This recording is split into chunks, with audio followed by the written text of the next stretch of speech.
찬송가 14장.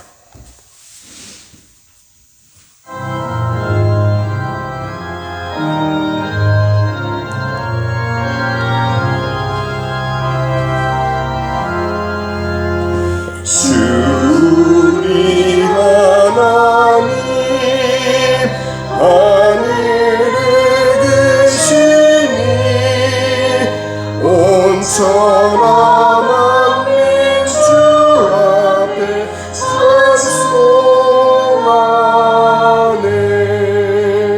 이 천지 만물도 주 앞에 엎드려 그 거룩하신 이름을 늘 높이네. 주 언약하신 것 끝까지 지키니 저 하늘나라 향하여 곧 가리라. 주 얼굴 배울 때 내 맘이 기쁘고 영원히 주의 영광을 찬양하리. 왕의 왕 되신 주 하늘에 계시니 이 세상 죄악이 이기신 구주 예수. 저 천군 천사를 주옹위하고서 무성도 함께 영원히 늘 섬기네.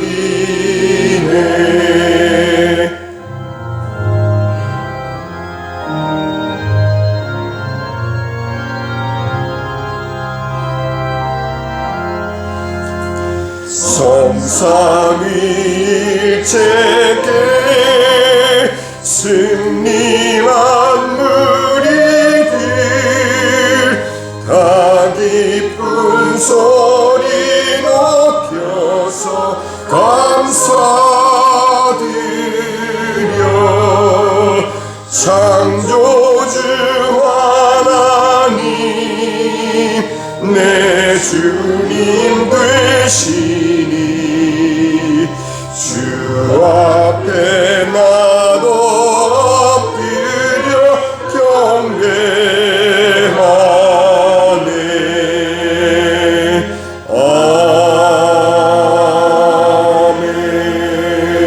아멘. 전능하신 하나님 아버지 감사합니다. 오늘 이 주님께서 구별하여 영광 받으시기 원하시는 이 귀한 주일날 아침에 하나님 앞에 경배하고 찬양하며 하나님 앞에 예배하게 하심을 감사합니다. 아멘. 하나님 아버지, 주께서 이 가정의 주인이 되어주시고 주께서 이 가정에 속한 모든 자녀들 하나하나 주의 섭리와 은혜 가운데 하나님의 때를 따라 돕는 그 은혜를 사모하며 주 앞으로 간절히 나아가는 귀한 자녀들 다 되게 도와주시옵소서. 하나님 아버지, 오늘 예배할 때 주께서 이 자리에 함께 하심을 또한 믿고 하나님 말씀 전하시는 우리 목사님에게 주님께서 영권을 만면하도 하시며 아버지 무엇보다 그 심령이 하나님 앞에 복종하고 순종하는 마음으로 성령의 인도하심과 덧입음을 얻어서 담대하게 주의 말씀 증거할 수 있도록 하나님 도우시고 그 말씀이 우리 삶의 아버지 양분이 되고 또 일주일 동안 이 땅에 살아가는데 하나님 정말 지침이 되어지는 귀한 말씀 되게 도와주시옵소서. 아멘. 모든 시정을 주님께 간절히 부탁드리오며 우리 주 예수 그리스도의 이름으로 기도하였습니다. 아멘. 하나님 말씀 요한계시록 3장입니다. 3장 20절에서 22절까지 말씀 제가 봉독해 드립니다. 3장 20절에서 22절까지 말씀. 볼지어다 내가 문 밖에 서서 두드리노니 누구든지 내 음성을 듣고 문을 열면 내가 그에게로 들어가 그와 더불어 먹고 그는 나와 더불어 먹으리라. 이기는 그에게는 내가 내 보좌에 함께 앉게 하여 주기를 내가 이기고 아버지 보좌에 함께 앉은 것 같이 하리라. 귀 있는 자는 성령이 교회들에게 하시는 말씀을 들을지어다. 아멘. 지난주 시간에 우리가 문 밖에 서서 두드리는 주님의 심정에 대해서 우리가 알아봤습니다. 주님께서 문 밖에 서 계시는 그 까닭이 무엇인지를 라오디게아 교회 사람들은 알지를 못했습니다. 그러나 그들에게 충격이 되었던 것은 바로 예수님이 문 밖에서 두드리고 계시다라는 사실입니다. 그들은 예수님께서 항상 그들과 함께 있고 예수님을 그들은 구주로 고백하고 또 하나님을 경배하는 예배를 지금까지 드려왔지만 실상은 그들이 주님 앞에 온전한 신앙으로 그들이 주님을 예배치 못하고 미지근함과 영적 교만과 무지로 인해서 결국은 예수님을 그들 스스로 밀어내는 그런 결과를 초래한 것을 우리가 살펴봤습니다. 오늘 주님께서 이기는 자에게는 내가 내 보좌에 함께 앉게 하여 주기를 내가 이기고 아버지 보좌에 함께 앉은 것 같이 하리라. 예수님께서 이기고 아버지 보좌에 함께 앉으신 것처럼 또한 주님께서는 이기는 우리들에게 마지막으로 약속해 주십니다. 너희들이 이기는 모든 자들을, 모든 신자들을 바로 내 보좌에 함께 앉게 하리라. 그냥 하늘에 올려진 정도가 아니고 예수님의 보좌에 우리가 함께 앉게 되는 것을 주님께서는 약속하십니다. 이것은 단지 라오디게아 교회에만 허락하는 그러한 주님의 말씀이 아니에요. 이제 우리가 이 라오디게아 교회를 끝으로 7교회에 대한 주님의 말씀을 오늘 살펴봤는데 오늘은 우리가 2가지만 마음속에 담기를 바랍니다. 주님께서 칭찬하신 7교회에 칭찬하신 내용들은 그들의 수고와 인내와 또 악한 자들을 용납하지 않고 거짓 사도를 분별하고 또 분파를 만드는 니골라당을 미워하는 에베소 교회를 향한 이 말씀을 통해서 우리들에게 주님께서 칭찬하시는 부분이 무엇인지를 다시 한번 돌아보게 하십니다. 수고하는 것, 물론 주님께서 기뻐하시고 인내하는 것, 또 악한 자들을 용납하지 않는 것, 거짓 사도들을 분별하는 것, 이것은 신자로서 마땅한 바인 것입니다. 신자로서 마땅한 바로 바로 환난과 궁핍 중에서도 부요하고 또 믿음으로 핍박을 잘 견뎌내는 이러한 서머나 교회를 향한 칭찬도 우리들에게 큰 지표가 될 수 있습니다. 환난과 핍박 중에도 주님을 의지하고 부요함으로 믿음으로 핍박을 견뎌내는 것, 또한 버가모 교회를 향해서 사단의 권자가 있는 곳에서도 믿음을 지켰다라는 이 말씀을 통해서 오늘날과 같이 혼탁한 시대, 수많은 그러한 거짓 종교들과 사람들의 사상으로 가득 찬 이 세상을 살아가면서도 심지어는 사탄의 권자가 있는, 마치 그 사탄의 권자 아래에 모두가 복종당할 수밖에 없는 그러한 시대상을 우리가 보고 있지만 그 가운데서도 믿음을 지켜낸 버가모 교회를 칭찬하신 것처럼 그것이 우리들에게 또한 지표가 될 수 있습니다. 두아디라 교회는 가장 사랑이 많았고 또한 믿음과 섬김과 인내 그리고 그들의 행위는 바로 처음보다 많았던 것을 칭찬하고 계십니다. 또한 이것 또한 우리의 지표가 될 수 있습니다. 우리가 신앙생활 하면서 앞에 열거한 주님께서 칭찬하신 내용들이 우리 삶 가운데, 우리 신앙생활 가운데 포함이 되어 있는지를 스스로 점검할 필요가 있습니다.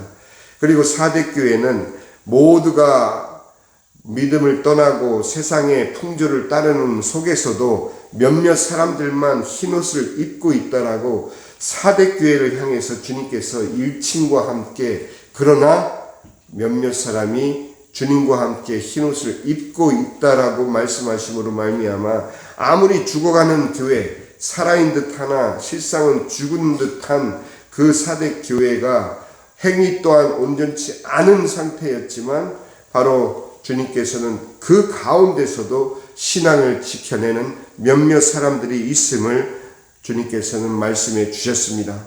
그리고 마지막으로 빌라델피아 교회를 향해서는 너희가 작은 능력에도 불구하고 말씀을 지켜낸 것, 또 주님의 이름을 배반치 않은 것에 대해서 주님께서는 칭찬하고 계십니다. 이처럼 우리가 이 요한계시록 2장과 3장을 통해서 주님께서 칭찬하신 부분을 잘 새겨서 우리의 신앙생활 가운데 이 요소들이 과연 얼마나 있는지를 돌아보고 없다면 우리가 열심을 품고 또한 주님 앞에 진정함으로 나와야 될 것입니다. 수고와 인내와 악한 자들을 용납하지 않음과 거짓 사도를 분별함과 환난과 궁핍 중에서도 부요하고 믿음으로 핍박을 견뎌내고 사탄의 권자가 있는 곳에서도 믿음을 지켜내고 사랑과 믿음과 섬김과 인내 그리고 나중 회의가 처음보다 많도록 그렇게 열심을 다한 우리의 신앙생활을 주님께서는 칭찬하고 계시면서도 또한 아무리 환경이 어렵다 할지라도 교회 전체가 주님을 떠나 있는 듯한 살아있으나 죽은 듯한 그러한 교회에서조차도 몇몇 성도들은 흰옷을 입고 주님을 함께 따르고 있다라는 그 말씀을 통해서 우리는 환경을 탓할 이유가 없는 것입니다. 또 우리가 이 교회 저 교회에 휩쓸려 다니면서 흔들릴 이유가 없는 것이에요. 사실은 있는 교회에서 우리가 신앙을 지켜내면서 오롯이 주님을 향한 우리의 신앙을 굳건하게 하는 것이 주님께서 기뻐하시는 일인 것입니다. 그리고 작은 능력에도 말씀을 지키고 주의 이름을 결코 배반하지 않은 그러한 칭찬은 우리가 많은 능력이 있어야만 이런 일들을 감당하리라고 생각하는 것은 잘못된 생각입니다. 작은 능력에도 불구하고 말씀을 지켜낸 것, 말씀을 지키는 것이 바로 우리에게 그 어떤 능력이 있는 것보다 하나님께서는 기뻐하신다는 사실. 그래서 결코 그 말씀으로 말미암아 주의 이름을 배반하지 않는 것, 그것이 성도로서는 가장 중요한 신앙생활의 중심이라고 주님께서는 말씀하고 계신 것입니다. 이제 두 번째 우리는 주님의 책망에 귀를 기울여야 합니다. 주님께서 그처럼 수고와 인내와 악한 자를 용납하지 않고 거짓 사도를 분별하고 하는 수많은 그러한 칭찬 속에서도 에베소 교회를 향해서 처음 사랑을 버렸다라고 말씀하신 것처럼 우리가 교회 생활 내지는 신앙 생활에 분주할 수 있습니다. 또 열심을 품고 또 수고와 인내 어느 누가 봐도 참 그리스도인이다라는 칭찬을 들어가면서 주님으로부터 뿐만 아니라 우리 주변의 사람들로부터 인정받을 수 있지만 중요한 것은 과연 우리가 처음 주님을 믿을 때 헌신했던, 처음 주님을 믿을 때 간직했던 그 마음, 그 처음 사랑을 우리가 간직하고 있느냐? 돌아봐야 합니다. 날마다 우리의 신앙은 성장해야 됩니다. 언제까지나 우리가 어린아이로 있을 수는 없지만 주님께서 말씀하시는 것은 이 처음 사랑, 이 처음 사랑은 인간의 처음 사랑과 같이 버려지고 잊혀질 수 있는 것이 아닙니다. 이로써 주님께서는 우리와의 생명의 관계를 맺으셨기 때문에 이 처음 사랑을 가장 중요하게 생각하고 계시다는 것을 주님께서는 요한계시록 2장 3장 전체를 통해서 말씀을 하고 계시는 것입니다. 두 번째는 거짓 진리, 거짓 가르침을 용납한다는 것에 대해서 주님께서는 굉장히 책망을 하고 계십니다. 거짓 가르침, 오늘날 얼마나 많은 거짓 가르침이 행행하고 다른 교파나 교단, 심지어는 이단들까지 주님의 말씀을 왜곡하면서 그들 입맛에 맞게 재단하여 주님의 말씀에, 주님의 심정과 다르게 그 말씀을 가르치는 그 가르침에 얼마나 많은 사람들이 빠져 있는지 모릅니다. 그렇기 때문에 우리 스스로가 베레아 사람들처럼 정말 과연 이런가, 그렇게 다시 돌아보고 그 말씀을 상고하지 않으면 아무리 훌륭한 목사님이라 할지라도, 아무리 유명한 목사님들의 말씀이라 할지라도 과연 이것이 옳은가 하고 돌아보고 상고하는 그런 우리 스스로의 검증이 없으면 우리는 우리의 믿음과 상관없는 그릇된 가르침에 휩쓸리고 마는 것입니다. 그래서 가장 중요한 것은 바로 성경 말씀을 얼마나 내가 붙잡고 읽고 묵상하며 그 말씀 속에 우리가 살아가느냐, 살아가려고 몸부림치느냐, 우리에게 허락된 24시간 중에 과연 우리가 잠시라도 하나님의 말씀을 붙잡고 단 1분이라 할지라도 그 말씀을 상고하면서 그날그날의 말씀을 따라서 살아가는 것이 결국 이 모든 거짓 가르침으로부터 우리를 지켜낼 수 있는 가장 기본적이요 그러나 가장 강력한 주님의 권고이신 것입니다. 또한 주님께서 가장 책망하신 것 중에 하나가 살아있는 듯 하나 실상은 죽은 자, 살아있다라는 것, 살아있는 듯 하나라는 이 의미는 사람들에 의해서는 인정을 받아요. 교회든 신자든 다른 사람들로부터는 저 사람 목사야, 저 사람 참 권사야, 저 사람 참 믿음이 좋아, 이렇게 인정받고 저 교회 큰 교회야, 또 저 교회 참 좋은 교회야, 이렇게 인정받을 수 있으나 중요한 것은 실상은 죽은 자라는 판정을 주님께 받는 교회가 또 신자가 너무 많다라는 것이 바로 주님의 책망인 것입니다. 나 스스로를 돌아볼 때 과연 나는 살아있으나 실상은 죽은 자이지 않은지, 그것은 가장 중요한 중점으로는 우리 스스로의 행위가 온전치 않은 것을 우리 스스로 걸러내는 것입니다. 그래서 주님께서는 마태복음에서도 우리 눈에서 우리 스스로 우리의 들보를 빼내고 상대방의 티를 놓아라, 이렇게 말씀하셨습니다. 들보가 얼마나 큽니까? 그 큰 들보가 우리 신앙에 박혀 있는데도 불구하고 우리는 우리 스스로의 들보를 바라보지 못한 채 그렇게 살아가고 있지는 않는지, 그것이 우리 스스로를 돌아봐야만 되는 것입니다. 그리고 마지막 주님께서 가장 경계하신 것은 미지근한 신앙입니다. 미지근하다라는 얘기는 현실 속에서 내가 의지할 것이 있다라는 얘기예요. 현실 속에서 내 마음을 두고 편안함을 느낄 수 있는 세상의 것이 있다라는 것입니다. 그렇기 때문에 미지근한다는 이 자체는 내 마음이 온통 주님을 향하지 못하고 있다라는 얘기예요. 내가 온통 주님을 향해서 나의 초점이 맞춰지고 나의 방향이 맞춰지지 않고 이 세상에서 나를 위로하고 내가 편안하게 내 마음을 둘 수 있는 또 다른 것들이 있다라는 얘기예요. 이 세상의 모든 것을 미워하라는 이야기가 아니라 우선순위를 놓치지 말라는 얘기입니다. 우선순위는 바로 하나님의 말씀과 하나님을 향한 우리의 마음인 것입니다. 또한 하나님을 예배하는 그 예배, 그것이 그 어떤 것보다도 하나님을 향한 예배와 하나님의 말씀을 붙잡고 상고하며 살아가려고 몸부림치는 이것을 놓치고서는 우리는 미지근한 상태에 빠져들 수밖에 없는 것입니다. 내가 스스로 돌아보아 안위할 수 있는 무엇이 있는가, 그것을 부인하라는 얘기가 아니라 그 세상의 좋은 것, 세상의 주님으로 인해서 허락받은 그 축복을 주님 안에서 누리라는 이야기입니다. 주님과 별개로 그거에 마음을 쏟지 말고 먼저 주님을 향해서 우리 마음을 드리고 주 안에서 그것들을 함께 즐길 수 있다라는 것입니다. 그것이 주님이 원하시는 우리의 신앙생활의 영적 순위인 것입니다. 자, 이제 결론적으로 이기는 자에게 주님께서 주시겠다 하는 보상.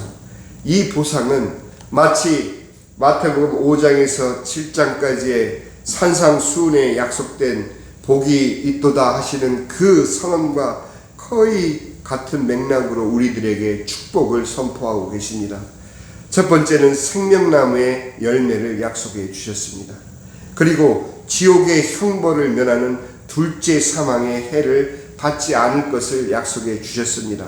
그리고 감추었던 만나, 그 만나에 또 흰돌과 그 흰돌에 새겨진 새 이름을 우리들에게 주시겠다고 약속하여 주셨습니다. 또한 그뿐만 아니라 우리에게 철장을 다스리는 권세도 주신다고 약속해 주십니다. 이기는 자에게입니다. 이기는 자에게. 모든 신자에게 주시겠다는 것이 아닙니다. 이기는 자에게. 이것이 과연 특정된 사람들은 저절로 받게 되는 그런 예정론이 아니에요. 사람들의 생각으로 정리된 그런 신학 세계가 아닙니다. 예정론을 주장하는 사람들은 마치 모든 것이 하나님의 섭리대로 이미 예정되었기 때문에 그 어떤 노력하지 않아도 특정된 사람들은 그 축복을 누린다라고 그렇게 자칫 잘못 생각하는 사람들이 너무 많은 것이 오늘날의 신앙생활 중에 우리가 발견할 수 있는 것입니다. 그렇지 않아요. 싸워서 이겨야 되는 것이에요. 이기는 자에게 하나님께서 이처럼 새 이름을 주시겠다라고 약속하시고 철장으로 다스리는 권세를 주시고 새벽 별을 주시겠다고 약속을 해주셨습니다. 우리가 우스갯소리로 사랑하는 연인들이 사랑하는 여인에게 남자가 내가 하늘의 별도 따다 줄게 그렇게 허황된 약속을 하는데 주님이 하신 약속은 허황된 약속이 아닙니다. 새벽별을 주리라 하신 그 말씀은 바로 이 창조주이신 하나님께서 우리들에게 그 창조의 능력에 참여할 수 있도록 그래서 이 만물을 지으신 하나님의 그 권세를 함께 누리는 그 초청을 우리는 약속받고 있는 것입니다. 또한 흰옷을 약속해 주셨습니다. 이기는 자에게입니다. 생명책에서 지워지지 않음을 또한 약속해 주셨습니다. 또 하나님 앞에서 당당히 예수님께서 우리를 시인해 주시겠다고 약속해 주셨습니다. 이보다 더 든든한 구세주가 어디 계셨으며 이보다 더 든든한 보혜사가 어디 있겠습니까? 우리를 하나님 앞에서 아무개는 나의 자녀입니다. 아무개는 내가 사랑하는 자입니다. 라고 그렇게 시인하겠다고 이기는 자에게 약속을 해주십니다. 그리고 하나님의 성전의 기둥이 된다라고 약속을 해주십니다. 새 이름과 함께 새 예루살렘의 이름이 기록되는 것은 물론이요 무엇보다도 하나님의 성전의 기둥으로 우리를 사용하시겠다고 약속하십니다. 마지막으로 오늘 우리가 함께 읽었던 그 본문 말씀대로 주와 함께 보좌에 앉게 함으로 결국은 그리스도의 승리에 동참하게 하신다라는 약속을 이기는 자에게 하셨습니다. 오늘 짧은 시간이지만 하나님이 우리에게 기뻐하시는 일, 예수님께서 우리를 책망하시는 일, 그리고 삼위 하나님께서 우리에게 이기는 자에게 약속하신 이 많은 축복들을 책망과 함께 우리 자신을 돌아보고 또 우리가 잘한 일에 대한 칭찬을 감사하며 이기는 자로서 반드시 하나님께서 약속하신 이 수많은 축복을 받아 누리는 복된 라브리교회 모든 성도들 되시기를 주님의 이름으로 축원을 합니다. 아멘. 지금은 우리 주 예수 그리스도의 은혜와 아버지 하나님의 지극하신 사랑과 성령의 감화감동 충만 교통하시니 주님께서 이처럼 이기는 자에게 약속하신 이 모든 축복을 받아 누리고 또 허락받고 우리들에게 부족한 주님의 책망 속에 드러난 우리 자신의 문제를 아버지 이제부터라도 고쳐 주님께 칭찬받는 자로 변화받기를 원하며 하나님의 말씀을 손에서 놓지 않고 마음에서 떠나지 않게 하루하루를 말씀을 붙잡고 승리하기를 원하는 사랑하는 모든 라브리 교회 성도들과 또 그 가족들과 자녀들과 기업들을 위해 또 이제 이어질 임팩교회 예배 위에 이제로부터 영원까지 함께 하실지어다. 아멘.